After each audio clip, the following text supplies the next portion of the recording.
Soccer room. The one theme that we couldn't escape from, it being 2010, was soccer.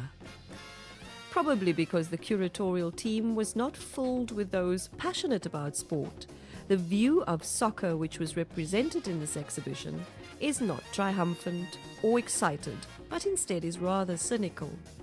For example, there is the series of works by Dawood Peterson, which take great pleasure in puncturing the symbols of the FIFA World Cup and showing them to be commodities like any other.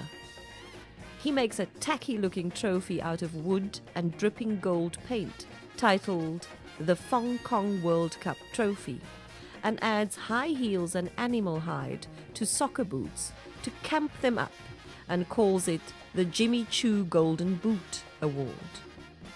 Lucas Tobajani's work, Warza 2010, depicts the common scene of people sitting around a TV watching the World Cup with their beer, cokes and vuvuzelas, and he carves the work out of sunlight and Lifebuoy soap.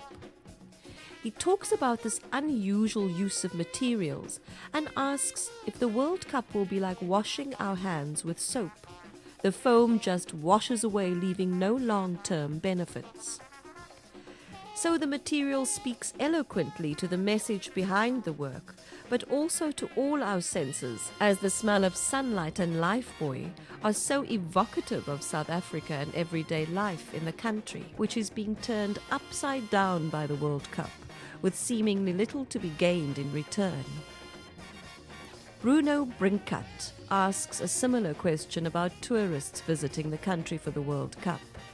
He appropriates the common tourist souvenir of the carved giraffe and mounts them on the wall, but chops off their heads, and then asks the provocative question, what will tourists take away from their experience of our country?